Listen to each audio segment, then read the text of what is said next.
I want to go a little bit deeper into that because once again, we got this guy who is claiming that this woman is being racist and not recognizing that really the truth is he's being quote unquote racist. He's being prejudiced and prejudging her based on her skin color. Now, I need to go back to this, and I made this statement in the last session I did.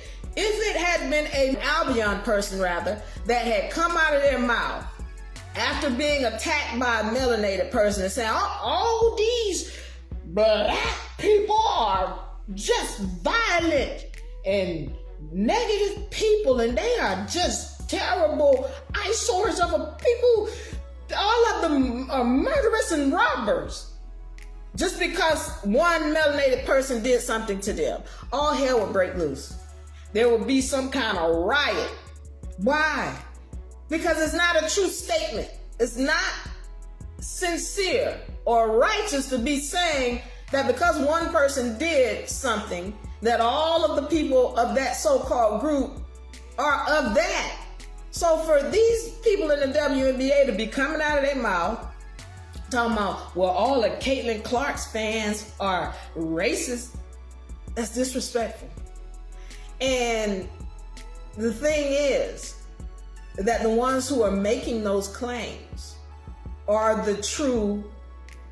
performing that true action, which they call racist. They're the ones who are causing this and doing those things that they say are being done to them. Now, I need to get into this because we need to deal with this English language and understanding what it is, all right?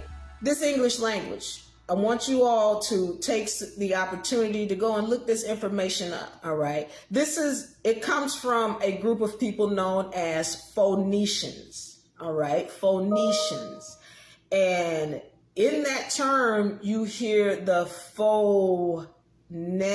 phonetics, meaning words and syllables. And these were melanated people. All right, they're coming from this tribe that we know of as the tribe of Israel. They're descendants of that tribe, melanated folks. And they were very good at words and knowing how to use words to create spells, or what we call today contracts. All right. So one of the things we have to understand is every letter is a word. Every letter is a word. Every syllable is a compound word. And every word you're using, it is a contract. It's a contract. So you got to start recognizing that when we are putting these syllables together, we are creating spells or contracts. And if you don't think those people who are running this game have a full understanding of that, then guess again.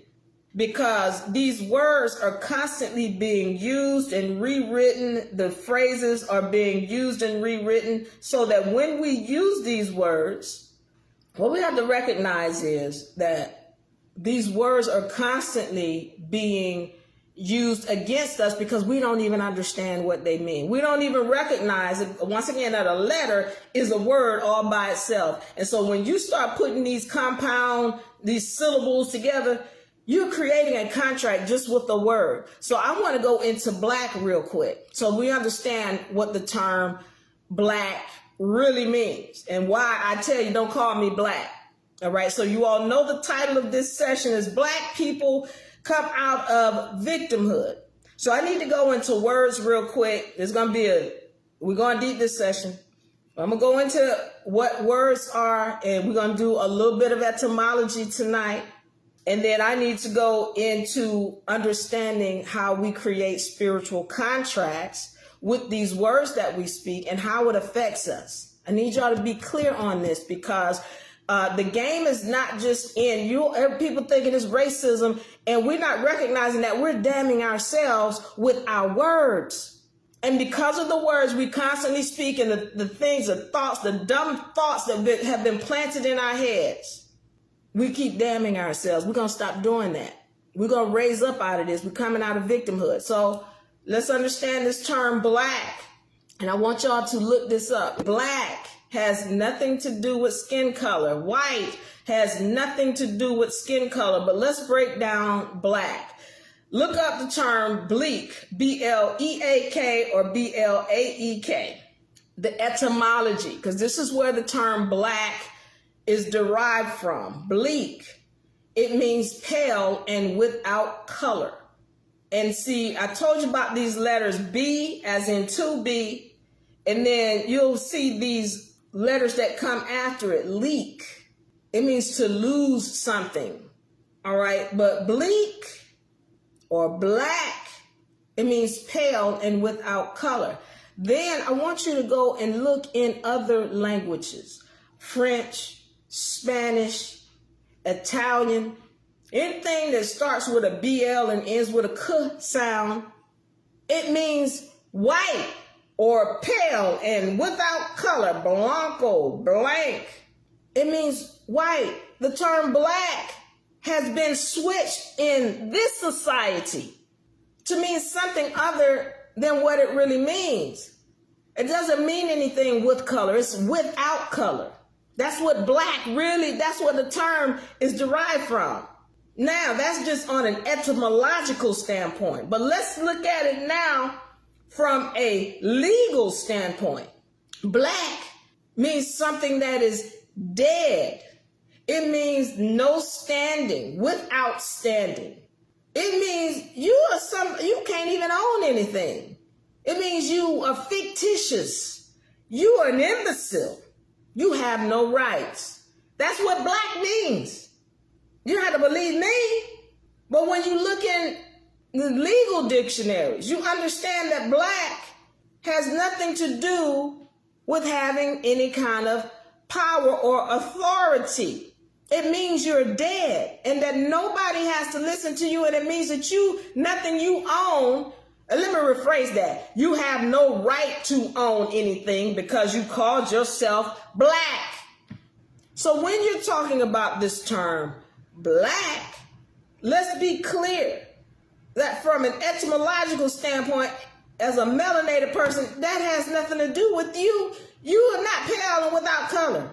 From a legal standpoint, it means you're dead and you have no standing or rights to own anything. And then from a spiritual standpoint, you are damning yourself every time you call yourself that. But those who are playing this game will be glad for you to Black Lives Matter or HBCUs and NAACP and Black Lives is a terrible thing to waste, and they happy for you to call yourself that, because if you walking in the court and saying you black, you said, well, Your Honor, I don't have the rights to own anything, so do as you will. What are you saying out of your mouth? Do you even understand? The words are a contract. So when you use that title and you call yourself that, you've given yourself a contract whereby you said you have ownership of nothing, you're dead, you're pale and without color. And if you know who you are, you know that term has nothing to do with you.